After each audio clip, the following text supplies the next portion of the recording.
The last day of death row, inmate Richard Jordan, Vietnam, veterans ends in death chamber. Hello friends. Tonight we bring you a case unlike almost any other in the history of the death penalty in America.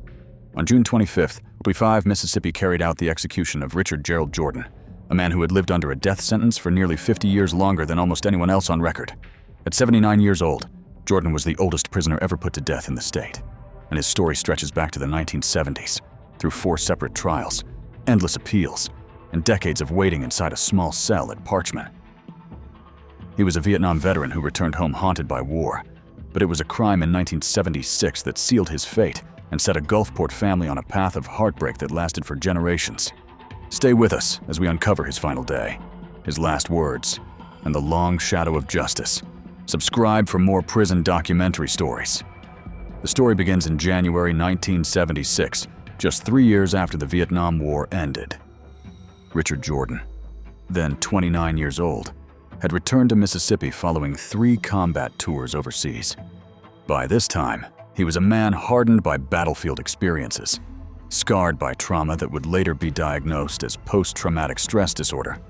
But in Gulfport, Mississippi, he made a choice that would alter countless lives. Jordan devised a ransom plot. He studied the phone book, identified a local banker, and targeted his family. Disguised as an electrical worker, he arrived at the home of Charles and Edwina Martyr.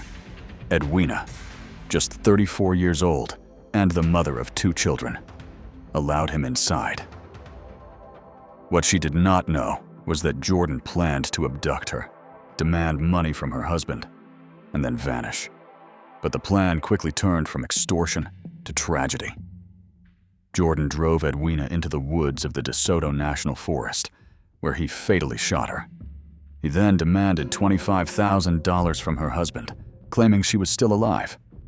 The FBI tracked the ransom drop, but Jordan slipped away briefly before being caught at a roadblock. In custody, he confessed and led officers to Edwina's body and the discarded weapon.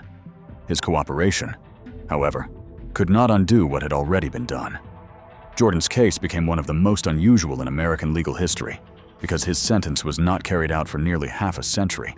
In fact, his path through the courts included 4 separate death sentences and countless appeals.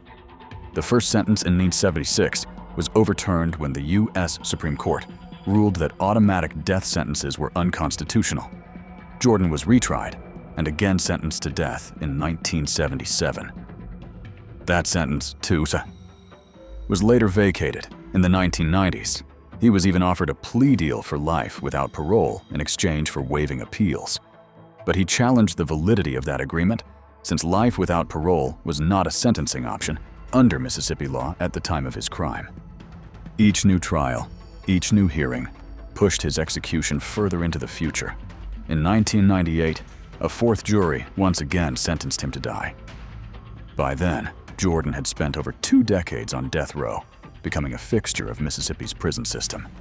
His lawyers continued to argue that the juries never heard the full story of his war trauma, how helicopter missions and constant exposure to combat in Vietnam had left him mentally scarred. They claimed his untreated PTSD might have influenced his actions in 1976, but the courts rejected those arguments, maintaining that the crime's brutality outweighed any mitigating factors. By 2025, Jordan had spent nearly 50 years under the death sentence. At 79, he was no longer the young man who once walked into the Martyr family home disguised as a utility worker. He was frail, gray-haired, and carried the weight of time in his posture. Yet, the machinery of justice had not forgotten him. Mississippi Governor Tate Reeves signed his death warrant in June, declaring that justice delayed would not be justice denied. The U.S. Supreme Court rejected Jordan's final appeals just 2 days before the execution date, clearing the way for Mississippi to carry out the sentence. For the Martyr family, it had been nearly half a century since the loss of Edwina. Her sons, who were only 3 and 10 at the time of her death, were now grown men in their late 50s. Though they chose not to witness the execution, they acknowledged that the state's decision brought a form of closure that had been elusive for decades. On the morning of June 25, 2020, Richard Jordan woke early in his death row cell at Parchman. Guards reported that he was calm, collected, and resigned, Unlike many inmates who filled their last hours with calls to spiritual advisors or long talks with attorneys, Jordan was quiet. He had no last-minute appeals pending, no hope of reprieve. At 10 in the morning, he was allowed visits with family members, lawyers, and a chaplain. These final hours of connection often carried deep emotion, but observers noted that Jordan appeared detached, perhaps reflective of the decades he had already spent preparing for this day. His family was permitted to stay until the early afternoon. Shortly before 2 in the afternoon, he ordered his last meal: chicken tenders, French fries, strawberry ice cream, and a root beer float. Simple, almost childlike comfort food. Unlike other inmates who sometimes order elaborate feasts or symbolic meals, Jordan's choice reflected restraint, perhaps even weariness. At 4 in the afternoon, he was moved into a holding cell adjacent to the execution chamber, a stark, sterile space where he would wait his final 2 hours. The wait of nearly 5 decades on death row now came down to minutes. At 6 in the evening, officers entered the holding cell and escorted Jordan into the execution chamber. He was strapped to a gurney, his arms secured. Witnesses noted that his movements were stiff but steady, his demeanor quiet. When asked for final words, he spoke in a low voice. "First of all, I want to thank everyone for the humane way this was done. I want to apologize to the victim's family. I love you all very much. I will see you on the other side. All of you."